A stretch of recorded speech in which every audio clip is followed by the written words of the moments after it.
Bien, el día de hoy comenzamos esta nueva serie llamada o titulada La guerra que libras. No sé si la palabra librar es una palabra muy común o que se entienda comúnmente entre nuestros círculos de habla hispana, pero librar es luchar. Librar es algo que nos mantiene enfocados. Hay una guerra, hermanos, que estamos librando, aunque usted no lo sepa. Hay unas huestes del enemigo, unas huestes no buenas, que quieren nuestro bien, que luchan en contra de nosotros. Entonces comenzamos el día de hoy con la guerra que libras, y el subtítulo dice lo que la Biblia enseña sobre Satanás, el pecado y cómo combatir. No queremos hacer, hermano, de esta serie una serie que apunte a Satanás, donde Satanás sea el que sea el enfoque de nuestra prédica. No, pero debemos de saber quién es nuestro enemigo. Si nosotros supiéramos quién es nuestro enemigo, nosotros nos preparamos para poder combatir el enemigo. Y queremos ver lo que la Biblia nos enseña acerca de estos enemigos que tenemos, y también nos da herramientas para poder luchar en contra de estos enemigos. Porque aunque usted quiera o no quiera, ya estará dentro de la guerra.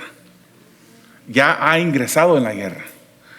Y depende de usted y su súplica a Dios, en la que Él le podrá ayudar a usted a usar las herramientas que ya nos dejó para poder combatir en esta guerra. En esta mañana el mensaje está titulado Enemigos Espirituales. Y vamos a estar viendo Efesios capítulo 2, específicamente o más enfocadamente los versículos 1, 2, pero también vamos a ir hasta unos versículos más adelante. No sé si ustedes han leído o han visto alguna vez un libro que es como una novela que se llama Cartas del Diablo a su sobrino. Cartas del Diablo a su sobrino. Está escrito por un autor cristiano que el Señor le dio mucha sabiduría. Yo sé que algunos de ustedes, o por lo menos sus hijos, han leído alguna de sus historias o sus novelas. Él se llama C.S. Lewis.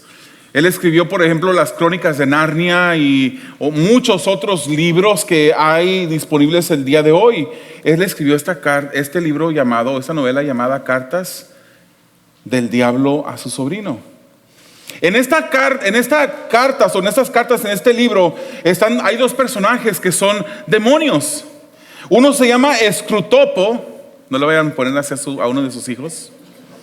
Escrutopo, y el otro se llama Orugario. Son personajes demoníacos ficticios que obviamente creó C.S. Lewis. Escrutopo es un demonio de alto rango, con mucha experiencia, y él ha tenido la experiencia de poder guiar a muchas almas al infierno. Al mismo tiempo, Escrutopo es el tío y es el mentor de Orugario. Orugario es su sobrino, un demonio joven, un demonio torpe, que está en entrenamiento, pero ambos trabajan juntos para corromper a un joven humano que se le llama el paciente, para que este paciente abandone a Dios y se una al infierno. La dinámica ilustra, hermanos, la lucha constante entre el bien y el mal, donde las sofisticadas y manipuladoras tácticas de Escrutopo, el más mayor, y Orugario, el más joven, ofrecen consejos y estrategias para esta tarea, y ofrecen una perspectiva única desde la perspectiva diabólica de la naturaleza humana y las sutiles formas en que opera el mal. Le voy a leer una pequeña porción de este libro. Dice así, de nuevo está hablando Escrutopo a Orugario. Dice: querido Orugario, nuestra política por el momento es ocultarnos. Creo que no siempre ha sido así. Nos enfrentamos a un cruel dilema.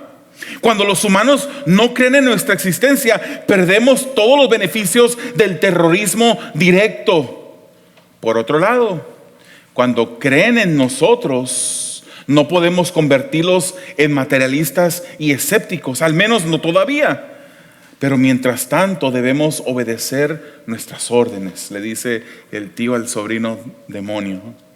No creo que tengas mucha dificultad en mantener al paciente en la oscuridad. El hecho de que los diablos sean figuras predominantemente cómicas en la imaginación moderna te va a ayudar. Si en la mente del paciente empieza a surgir la más mínima sospecha de tu existencia, sugiérele una imagen de algo con medias rojas y convéncelo de que, puesto que no puede creer en eso, tampoco puede creer en ti. El mundo del mal, hermanos, el ámbito espiritual del maligno en las tinieblas es real. Es real. Hay dos errores que podemos cometer como cristianos. El primer error es no creer en la existencia de los demonios y el ámbito espiritual. Decir eso son cosas de ficción, son cosas que no pueden ser real. Yo solamente creo en lo que puedo ver y lo que puedo tocar. Si esa es su manera de pensar, entonces ¿cómo puede creer en Dios al que no podemos ver? Así como hay un reino dominado por Dios, y dicho sea de paso, hermanos, Él domina todo. Pero en este momento, esta tierra ha caído bajo el dominio del enemigo por causa del pecado. Vivimos en un mundo caído. El primer error que podemos cometer es no creer en la existencia de los demonios o del ámbito espiritual de maldad. El otro es creer en ellos y sentir un interés excesivo no saludable. Hay personas que conocemos que creen en los demonios, pero hay un interés por los demonios tan excesivos que se pasan leyendo, se pasan siguiendo diferentes cosas que hacen personas que quieren seguir a la oscuridad. Créalo o no, hermanos, estamos en una guerra. Esta es una guerra que se libra contra un ámbito invisible que quiere controlar nuestros pensamientos, quiere controlar nuestras acciones, quiere controlar nuestro destino, porque hay un lugar donde nos quieren llevar. Puede que la lucha se vuelva más difícil a través de estas 8 semanas. Y esa es una advertencia que les voy a dar. Mientras que alumbramos la luz a las estrategias y tácticas del enemigo por medio de lo que las escrituras nos dicen, puede que la lucha espiritual se vuelva más difícil. Pero no se preocupe, porque aunque se vuelva más difícil, con nosotros está Dios, el Dios de los ejércitos. Amén. El objetivo, hermanos, el objetivo de esta serie no es infundirnos miedo, sino hacernos conscientes de que estamos en una guerra y que podamos fortalecernos en nuestra confianza y ver cómo Dios quiere que nosotros luchemos esta guerra. Debemos prepararnos. No sé si usted conoce a otro autor que se llama Miguel de Cervantes. Miguel de Cervantes dijo: prevenido, preparado, esa es la mitad de la victoria. Esa es la mitad de la victoria. Entremos al primer punto del mensaje: la carne pecaminosa como nuestro enemigo. Efesios 2, versículo 1 dice el comienzo de este versículo: en otro tiempo, o el versículo 1, en otro tiempo ustedes estaban muertos en sus transgresiones y pecados. ¿En cuál tiempo? ¿En este tiempo presente o en otro tiempo? En otro tiempo estábamos muertos en transgresiones y pecados, hermanos. En el tiempo del COVID, que no hace mucho tiempo, ya hace algunos años, cuando surgió esta situación del COVID, yo pasé por un momento muy difícil. No porque me dio COVID, aunque sí me dio COVID un par de veces en esos años. Pero en el tiempo fuerte del COVID, antes de que a mí me diera el COVID, oficié como 40 funerales de personas dentro y fuera de la iglesia. Hubieron muchas personas que murieron en nuestra familia, tío, tía, 2 hijas de la misma familia murieron, ni siquiera se dieron cuenta, estaban en el mismo hospital. Uno murió, luego la tía todavía no sabía que ya su esposo había fallecido, estaba en coma, etc. Al final se volvieron a encontrar, pero aquí en la tierra ya no. Oficié como 40 funerales. Hermanos, el estar presente en un funeral, de hecho a mí me dio COVID después de uno de esos funerales. Cuando la familia llegó con COVID no dijo nada y pues ahí me infecté también. Pero el estar, hermanos, debatiendo el COVID no fue algo difícil. Yo creo que lo más difícil fue estar en medio del sufrimiento desgarrador de las familias que perdían a sus seres queridos.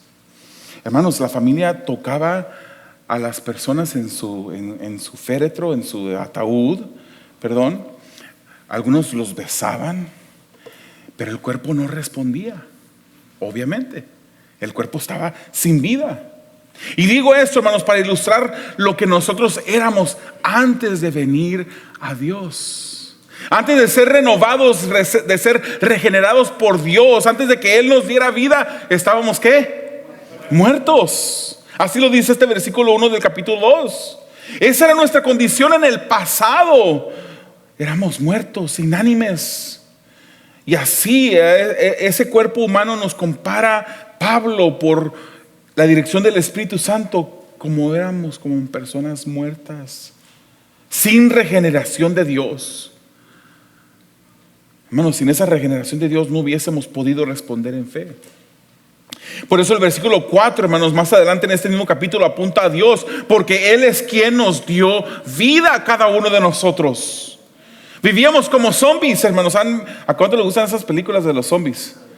Yo creo que como en el tercer o cuarto grado cuando salió Michael Jackson con un canto, y en el corto del video se miraban muchos zombies que salían de las tumbas y iban como siguiendo, no sé cosa. Eso nos lo mostraron en la escuela. Cuiden a sus hijos lo que las escuelas están enseñando. Mi hija me llama el otro día y me dice, mira, me enseñó el video, le están enseñando a contar a una de mis nietas, mostrándole un video que para mí no era apropiado mostrárselo a los niños, pero cuiden a sus hijos. Éramos como zombies, vivos físicamente, pero muertos espiritualmente. Vivíamos como si Dios no existía, hermanos. Fíjense lo que dice John MacArthur. Dice, el problema básico del hombre no es que haya perdido la armonía con su herencia genética o con su ambiente, sino que está por completo fuera de armonía de su creador. Está hablando del hombre no regenerado, del que no es cristiano. Dice, su problema principal no es que sea incapaz de establecer relaciones significativas con otros seres humanos, sino que carece de una relación correcta con Dios, de quien está alienado a causa del pecado. Su condición no tiene que ver con el modo en que vive, tiene que ver con el hecho de que está muerto aún mientras parece estar vivo. Está muerto espiritualmente al mismo tiempo que está vivo físicamente. Y puesto que está muerto para Dios, está muerto ante la vida espiritual, la verdad, la justicia, la paz interior y la felicidad, y muerto para todas las demás cosas buenas. Es una descripción del hombre que no conoce a Dios. Y nosotros, antes de venir en fe y en arrepentimiento a Jesús, éramos esas personas, sin saber que enfrente de nosotros estaba un destino de un infierno, sin saber que habían demonios como estos de los personajes de este libro que les comenté, siempre haciendo lo posible para mantenernos muertos, cegados a la realidad. Hermanos, Pablo le recuerda a la iglesia lo que eran en otro tiempo, muertos. Y la causa fueron las transgresiones y pecados en la que viven en el cuerpo del ser humano después de la caída. ¿Usted cree que Dios creó el pecado? ¿Creó al hombre? ¿Le dio al hombre la libertad de escoger? Le dijo, puedes comer de todo árbol, pero de este no comas. La serpiente sutilmente viene y le dice, ¿no sabes que cuando comas serás igual a Dios? Y eso le llamó la atención a Eva. agarra del fruto, que no sabemos qué fruto era, hermano, no diga que fue una manzana, y mordió y cometió pecado en contra de Dios. A partir de ese momento, el hombre cayó. La tierra, el mundo cayó bajo maldición. Dios había creado a Adán y Eva para que vivieran eternamente, sin pecado, sin enfermedad, pero a causa del pecado llegó la muerte. Fíjense lo que dice Gálatas 5:19, hermanos. Las obras de la carne se conocen bien. Fíjese lo que son las obras de la carne, hermanos. Dice inmoralidad sexual, impureza y libertinaje, idolatría y hechicería, odio, discordia, celos, arrebatos de ira, rivalidades, desacuerdos, sectarismos y envidia, borracheras, orgías y otras cosas parecidas. Les advierto ahora, como antes lo hice, que los que practican tales cosas no heredarán el reino de Dios. Hermanos, la palabra del Señor nos muestra que hay una diferencia entre nosotros que somos hijos de Dios, que aún sigue habiendo pecado dentro de nosotros. Pero la diferencia es que cuando somos hijos de Dios, luchamos en contra de este pecado que hay dentro de nosotros. Aunque no somos perfectos, nuestro caminar no es perfecto. Aquí no es un salón de perfectos. Es un salón de puros enfermos, redimidos por la sangre del Señor, que estamos luchando en contra de esta enfermedad del pecado. Pero cuando estamos luchando, hermanos, son las herramientas del Señor que Él nos da para poder luchar. Todas estas cosas, nos dice, los que practican estas cosas no son de Dios. Puede que usted cometa pecado, pero la diferencia entre nosotros que somos hijos de Dios y los que no son, es que los que no son hijos de Dios no les molesta cometer pecado. Siguen cometiendo pecado, lo disfrutan, van planeando cuándo será la próxima vez que pueda hacer esto. No hay arrepentimiento en sus vidas, no van con Dios a pedirle perdón. Esos son los que practican el pecado. Nosotros no somos practicantes del pecado, porque un hijo de Dios no puede ser practicante del pecado. No puede vivir en un estado, eso es lo que quiere decir practicante de pecado. Vivir en un estado continuo de pecado sin arrepentimiento. No podemos, es contrario. Hoy en día, hermanos, muchos viven y dicen que son cristianos y van a una iglesia. El domingo están levantando manos, cantando con la voz en cuello las alabanzas que se están hablando aquí, pero en otros tiempos de la semana están calculando cómo van a vivir en estas mismas cosas que habla la Biblia: en inmoralidad sexual, en impureza y libertinaje, idolatría y hechicería. Personas que se la pasan llamando o yendo a consultar a personas que andan leyendo la mano, que leen el futuro en una bolita de cristal. Esas son cosas que son abominación para Dios, hermanos. Personas que incluso dicen: bueno, por lo menos yo no soy hechicero, ni sigo a los hechiceros, yo soy fiel a mi esposa, a mi esposo, pero se la pasan con odio, en discordia, con celos, arrebatos de ira, rivalidades, desacuerdos, sectarismos. Hermanos, el Hijo de Dios, y esto es lo que hace la diferencia entre una iglesia como Purpose y una iglesia donde solamente es un club, donde te dan un mensaje de ánimo y que sales bien animado, y cualquier cosita a la vuelta de la esquina, un alfilercito chiquito te explota la burbuja con la que saliste. No queremos hacer esto aquí en Purpose. Aquí en Purpose hablamos del pecado, hermanos. Aquí en Purpose sabemos que el seguir a Jesús es vivir una vida que va contraria al pecado. Eso era lo que éramos antes. Practicábamos esas cosas antes. Vivíamos dándole suelta a lo que la carne y la mente se le antojara. Esclavos de nuestros deseos. Estábamos bajo el continuo control de las pasiones que dominaban nuestra carne. Hermanos, Pablo está hablando no solamente de pecados de hechos, sino también pecados de pensamiento. Muchas veces pensamos que no hacemos mal si solo es de pensamiento, pero el Señor Jesucristo vino a establecer una nueva regla, una nueva meta, un nuevo benchmark. En la antigua ley, aquel que tomaba, digamos, la esposa que no de alguien más para sí, mandaba que tenía que morir apedrado. Pero Jesús dijo, ahora es diferente. Con solamente tú mirar a una mujer y desearla en tu corazón, ya has cometido adulterio. Varones, no podemos vivir una vida así. Usted es el que sabe. Usted es el que sabe cuando va manejando por la autopista o por la carretera, no importa qué tipo de mujer, cómo esté vestida o lo que haya usted tiene que tener dominio propio. Porque hermanos, antes vivíamos bajo el dominio del pecado, no nos podíamos controlar. Pero ahora el Señor Jesucristo venció el pecado en la cruz del Calvario. Él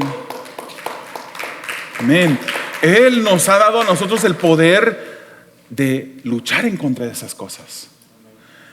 Y querida iglesia, yo les voy a invitar a que no seamos como algunas personas que tienen algunos pecados que respetan y otros que no respetan. No se diga que en la iglesia hay una persona que cometió adulterio con otra persona que no era su esposa o su esposo. No se diga, porque aunque aquí no somos católicos, hasta los cristianos se persignan, porque Dios santo, ¿cómo puede haber esas cosas? Pero tenemos pecados que respetamos, porque el chisme es algo que también ofende a Dios. El odio es también algo que ofende, pero esos pecados y otros los respetamos y no los miramos mal. Yo no soy como aquel o como aquella que han cometido adulterio, pero nuestras vidas están necesitadas de que la luz de Cristo alumbre más fuertemente para que nos muestre qué pecados hay en nuestras vidas que debemos de abandonar. Esto era en otro tiempo, hermanos. El verdadero cristiano ya no vive sujeto a estas cosas. Antes de conocer a Dios vivíamos sujetos al pecado y el pecado nos dominaba. Hermanos, un día nuestros cuerpos serán transformados. Hoy en día ya no nos domina, pero un día estaremos en el cielo en total ausencia de todo pecado. Todo pecado. ¿Cuántos quieren morir para llegar a experimentar eso? Es difícil esa pregunta, pero tenemos seguridad que cuando moramos, ¿dónde vamos a estar? En el cielo. En el cielo. Es una de las preguntas que yo suelo preguntarle a una persona cuando estoy por presentarle el evangelio. Si el día de hoy murieras, ¿a dónde irías? Y casi siempre, hermanos, casi siempre la persona dice, no sé, pues yo creo, yo quisiera, bla, bla, bla. Eso era en otro tiempo, hermanos. Ya en ese tiempo futuro, cuando seamos glorificados, estemos en gloria, después de haber dejado este mundo, ya no tendremos la experiencia del pecado presente, estará ausente. Pero mientras tanto, hermanos, ¿cuál es la solución para en este tiempo en el que luchamos en contra del pecado? Para el que no está en Cristo, venir a Cristo. Cristo te hace de nuevo. No estés esperando que ser una mejor persona, que poder hacer buenas obras. No, Dios lo único que quiere es que vengas en fe a Jesús, en arrepentimiento, y Él hace todo lo demás. Para el cristiano, para el que está en Cristo, también debemos de reconocer que sin Cristo no podemos. No podemos. Primera de Juan 2 nos dice que si hemos pecado, tenemos abogado para con el Padre. Pero arrepintámonos, pidamos perdón. ¿Qué fue lo que le dijo a la mujer adúltera a Jesús? Cuando fue traída delante de Jesús, le dijeron, esta mujer fue sorprendida en el acto de adulterio. Y la ley mandaba que a una mujer así tenían que apedrearla hasta la muerte. Pero Jesús le dijo a esa mujer, después de que hizo lo que hizo, que se fueron yendo todos los que la acusaban a la mujer, quedó la mujer sola. La mujer le dijo, ve y no peques más. Eso es lo que Dios quiere para nuestras vidas, hermanos. Efesios 5:18 nos dice: no se emborrachen con vino que lleva al desenfreno. Al contrario, sean llenos del Espíritu. Hoy en día, hermanos, dentro de las mismas iglesias hay personas que se la pasan pagando un sinnúmero de cantidades de dinero para emborracharse, para tener fiestas que no hay ninguna diferencia entre las personas que no conocen a Dios y las personas que son de la iglesia. Se la pasan en borracheras. La fiesta es exactamente lo mismo. No hay ninguna. Uno entraría ahí y diría: pues aquí estamos en un lugar que no honran a Dios. Esos lugares no son para el cristiano, hermano. No debemos de involucrarnos en ese tipo de cosas. Ahora, yo no le digo, hermanos, que nunca vaya y acepte una invitación de un familiar. De repente nos dicen que somos creídos, que no, esos son cristianitos, esos aleluyas nunca van a querer. No, podemos aceptar la invitación, pero conectados con el Espíritu sabemos cuándo es el momento apropiado de dejar la fiesta, ¿verdad? Cuando ya empieza a oscurecerse el ambiente y ya está la barra abierta, ya está la música tocando y empieza el desenfreno. Esos no son lugares para el cristiano, hermano. Ese es el pecado, el cuerpo que estaba muerto antes y ahora está vivo por Cristo, y debemos de vivir para Cristo. Hermanos, la segunda parte o la primera parte del versículo 2 de Efesios 2, el mundo como nuestro enemigo, la segunda punto del mensaje. Cuando Pablo habla de este mundo, hermanos, él no se está refiriendo a la naturaleza del planeta. Él no está hablando de la naturaleza. La naturaleza es bella, hermanos. No sé cuántos de ustedes han ido en caminatas en las montañas, en diferentes lugares. Es una belleza lo que el Señor ha creado. Aquí él está hablando del poder de este mundo que se encuentra en un sistema que hay aquí en el mundo. Una atmósfera caída que promulga sin fatiga un ambiente que trabaja para moverte a que tú hagas dioses de las cosas de este mundo, para que tú te vayas tras esas cosas. Después del pecado, hermanos, el ser humano vive en un mundo corrompido. Ya lo mencionaba antes y lo puedo leer aquí en Romanos 8, 20 y 21. Dice: pero queda la firme esperanza de que la creación misma ha de ser liberada de la corrupción que la esclaviza. Dios creó la naturaleza, no la creó con hierba. Creó todo bonito, perfecto. Pero la misma maldición ha traído situaciones a la misma tierra que no habían antes de que el hombre pecara.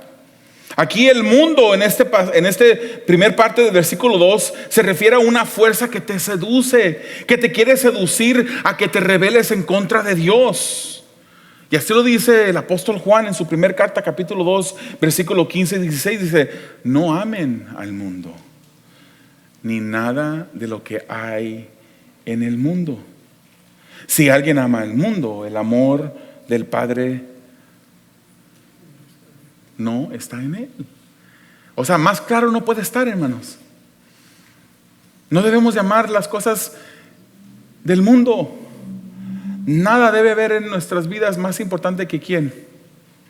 Que Dios.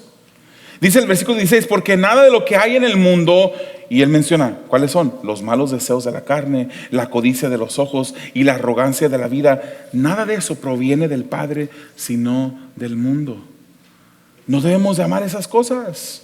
El amar al mundo se contrasta aquí con el amor a Dios, hermanos. Nada ni nadie debe tomar el lugar que corresponde solamente a Dios.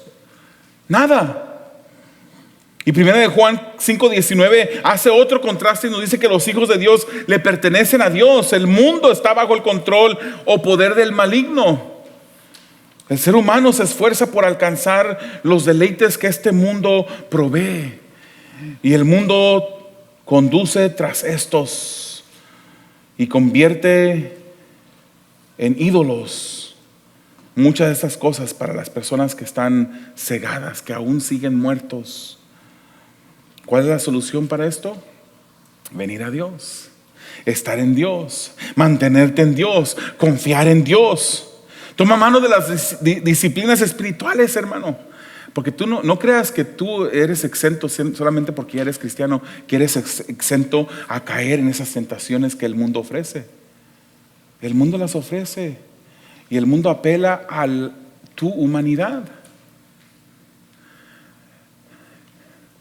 Hermano varón, tú y yo no somos diferentes a cualquier hombre que ha asesinado, que ha violado. En nosotros hay una naturaleza caída, el pecado original con el cual batallamos, y si le damos rienda suelta y no nos sometemos al poder del Espíritu Santo, podemos caer. Y esto va también para las hermanas, las mujeres. No puedes decir, hermana, que tú estás suficientemente fuerte y que no necesitas estar orando. Varón, necesitamos estar orando. Todos nosotros necesitamos mantenernos en oración, en lectura de la palabra, su estudio, para poder someter esta carne más y más a la autoridad del Espíritu Santo. Tomemos manos de las disciplinas espirituales que el Señor nos ha dado. Fíjense lo que dice 1 Corintios 10:13. Ustedes no han sufrido ninguna tentación que no sea común al género humano, pero Dios es fiel y no permitirá que ustedes sean tentados más allá de lo que pueden aguantar. Más bien, cuando llegue la tentación, Él les dará también una salida a fin de que puedan resistir. Hermanos, estamos en una guerra espiritual. Las fuerzas demoníacas son poderosas. Nunca se vaya a parar en medio de su casa y diga, diablo, te reto, bla, bla, bla, bla, bla. No haga eso. Las huestes enemigas tienen poder, pero confíe en que quien está con nosotros es más poderoso. Amén. Dios con nosotros constituimos la mayoría. No importa quién se levante en nuestra contra. Para terminar el mensaje, miremos el último enemigo que habla Efesios capítulo 2. Satanás como nuestro enemigo. Y cuando hablamos de Satanás, estamos hablando de todos los demonios también que lo siguen a Satanás. Dice la segunda parte del versículo 2. Se conducían según el que gobierna los aires, según el espíritu que ahora ejerce su poder en los que viven en la desobediencia. ¿Quién es el que gobierna los aires?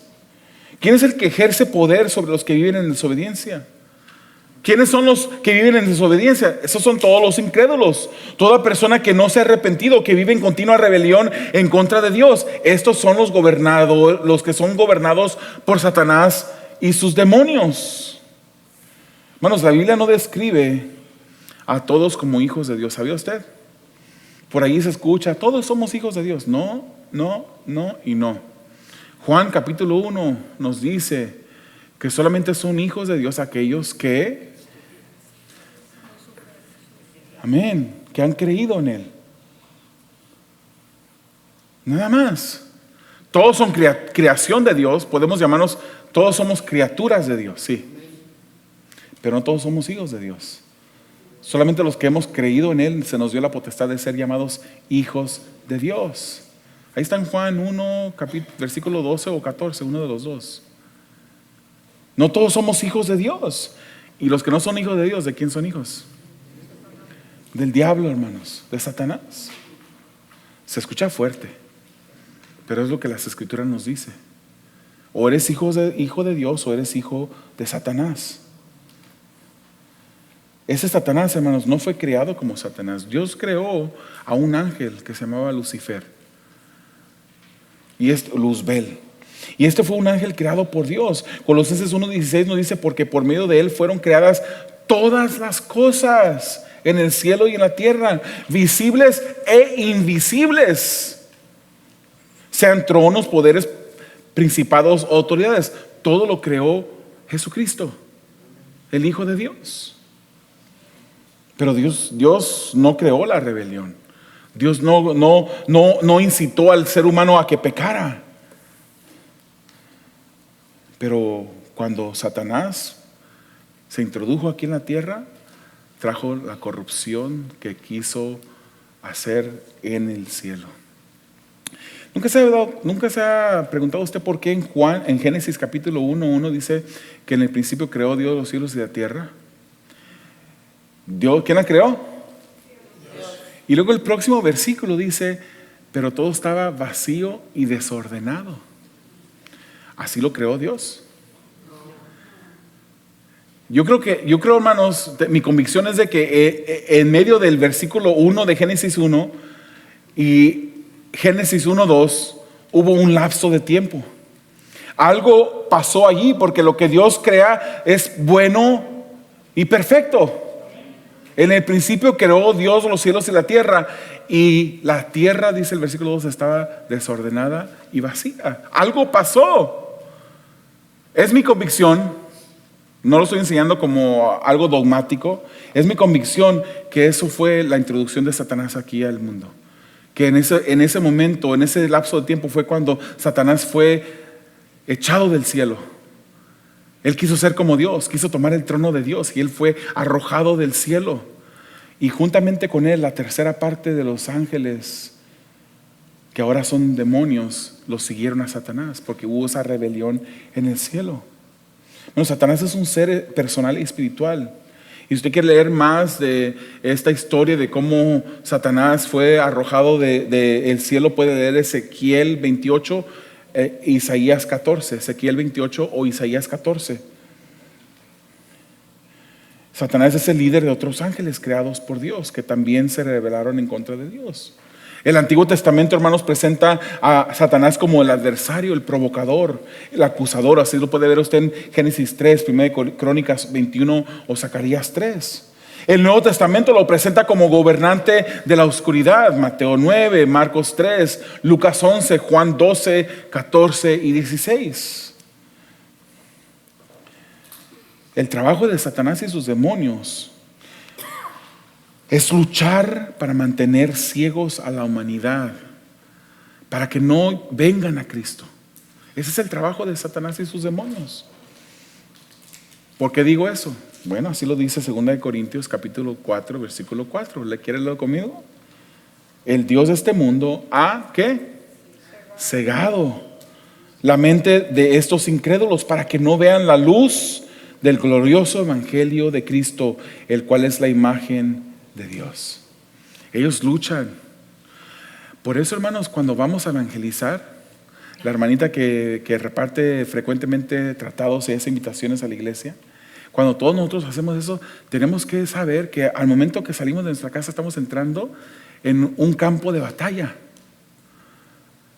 Tenemos que saber que tenemos que orar antes de salir y pedirle al Señor que nos dé esas palabras, que nos dirija nuestros labios para poder hablar las palabras que Él quiere, de modo que esa persona que está muerta en delitos y pecados, que es como un muerto que cuando se le mueve y se le sacude no hace nada, que el Espíritu de Dios venga y le dé vida a esa persona. No en balde, hermanos, la mayoría de las personas a las que nosotros les predicamos el Evangelio, ellos no entienden, no quieren, rechazan, etcétera, etcétera, etcétera. Porque están cegados. Están cegados por el Dios de este mundo. Y fíjese que Dios es con D minúscula. No es el Dios, el Dios Rey de Reyes. Ese es el enemigo, es Satanás. Otro trabajo que hacen Satanás y los demonios es que luchan para detener el trabajo de los cristianos inmaduros e insuficientes. Hay cristianos dentro de las iglesias que son inmaduros y el enemigo los conoce muy bien. Y ellos luchan por detener el trabajo, por mantenerte en un lugar estancado, que no crezcas espiritualmente. Segunda Corintios 2:11 dice: para que Satanás no se aproveche de nosotros, pues no ignoramos sus artimañas. Él se trata de aprovechar en contra de nosotros, de tener nuestro trabajo. El maligno, hermanos, trabaja para engañar, según Juan 8:44.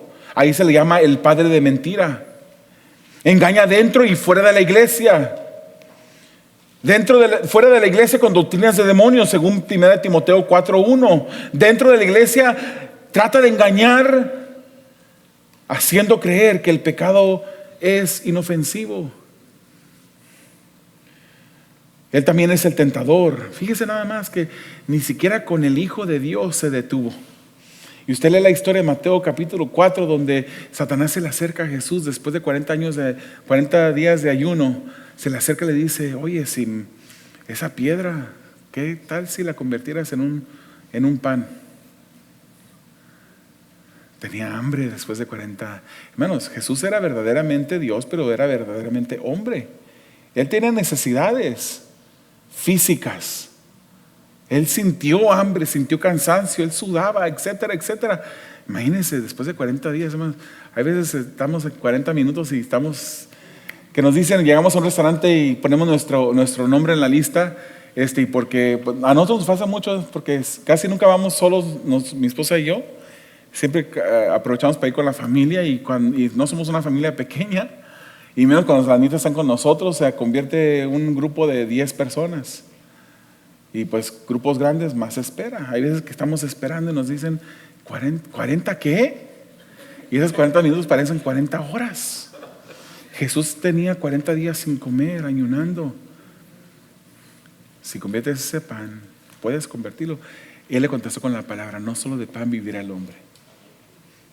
Mira, los reinos del mundo, si te postras y me adoras, te los daré. Jesús le contesta otra vez con la palabra: al Señor tu Dios adorarás y a Él solo servirás. Hermanos, esa es la palabra de Dios. Pero Satanás no se cohibió, no se detuvo en tentar a Jesús. ¿Usted cree que lo va a hacer con usted? ¿Usted cree que Satanás va a tener compasión? Es que como no ha orado en toda la semana el cristianito o la cristianita, déjale, tengo compasión. I'm going to take it easy with them. No. Él está tratando de hacernos tropezar. Va a salir de aquí, hermano, con ese conocimiento, y no va a pasar ni 10 minutos cuando el enemigo le va a poner una trampa. Eso es lo que está él haciendo. Wow, si nosotros evangelizáramos con la misma, con el mismo ímpetu con la que él trata de hacer al cristiano tropezar, haríamos una revolución grande aquí en Pomona, hermanos. Grande. Nosotros estábamos en unión con ese príncipe y éramos hijos de desobediencia, pero gracias al Señor, porque Él vino a nuestras vidas, hermanos. La vida muerta fue en un tiempo pasado. Nos dominaba el criterio del reino del enemigo. Pero el versículo 3 de Efesios 2, fíjese lo que dice: en este tiempo también todos nosotros vivíamos como ellos, impulsados por nuestros deseos pecaminosos, siguiendo nuestra propia voluntad y nuestros propósitos. Como los demás, éramos por naturaleza merecedores de la ira de Dios. Pero ya no más, hermanos. No somos merecedores de la ira de Dios, porque Jesucristo vino a nuestras vidas. Le tengo dos noticias, una buena y una mala. ¿Cuál quiere primero? Hermana Marta, ¿cuál primero? La mala. Casi siempre dicen la mala, no sé por qué. La mala noticia, hermanos, es que tenemos un enemigo poderoso. Tenemos a un enemigo poderoso. La buena noticia es que tenemos a un Dios infinitamente más poderoso que Él. Sí, estamos luchando contra un enemigo, pero es un enemigo inferior a Dios, un enemigo derrotado ya. Santiago 4:7 nos dice: así que sométanse a Dios, resistan al diablo y Él huirá de ustedes. Pero es así primero. ¿Primero qué? ¿Va a huir sin someterte a Dios? No, sométete a Dios, dice primero. Resistid al diablo, resiste al diablo y Él huirá de ustedes.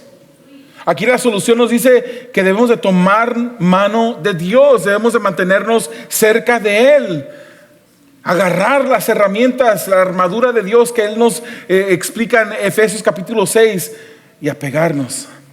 Entonces, hermanos, estamos en una guerra espiritual, pero no debemos de temer, no tenemos que tener miedo, porque quien está con nosotros es mayor y Él nos va a llevar hasta el fin, hermanos.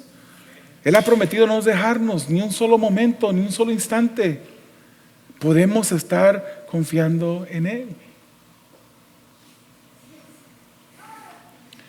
Tu manera de vivir en la semana demostrará si tú estás tomando mano de Dios. Ya no vivas más, hermano, porque sé que eres mi hermano. Sé que has venido en fe a Jesús, que te has arrepentido. Algunos aquí a lo mejor no son mis hermanos, pero yo pienso que sí.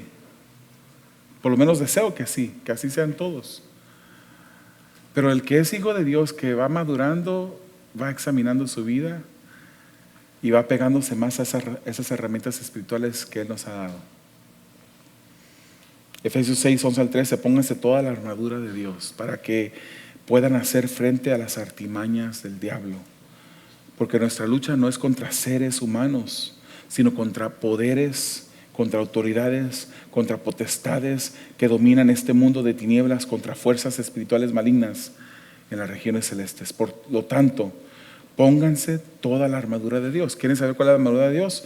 Lean ese capítulo 6 de Efesios, para que cuando llegue el día malo puedan resistir hasta el fin con firmeza. ¿Por qué? Porque el mal día llegará. El día malo llegará, hermanos. Estemos preparados. Amén. Amado Dios, te damos a ti gracias. Bendecimos tu santo nombre, Señor, por ser quien tú eres, un Dios poderoso, que aún, Señor, cuando libramos una batalla espiritual con enemigos fuertes, podemos tener esa confianza que tú estás con nosotros y nos defiendes. Señor, que con nuestras fuerzas no podemos, pero con tu ayuda lo podemos hacer. Porque todo, Señor, todo nos has dejado para nuestro bien. Toda herramienta, Señor, nos has dado. Nos has dado esos ejemplos que Jesucristo nos dejó al orar cuando estaba en momento de aflicción. Nos has dado ese ejemplo de Jesús que conocía la palabra y que usaba la palabra para contrarrestar las artimañas del enemigo. Ayúdanos, Señor. Bendícese a tu pueblo, Padre. Ayúdanos, Señor, a no cegarnos, a no ignorar que el enemigo tiene artimañas y que trata de hacernos tropezar. Ayúdanos a honrarte, Señor. Para tu gloria y para tu honra lo pedimos. En el nombre de Jesús. Amén.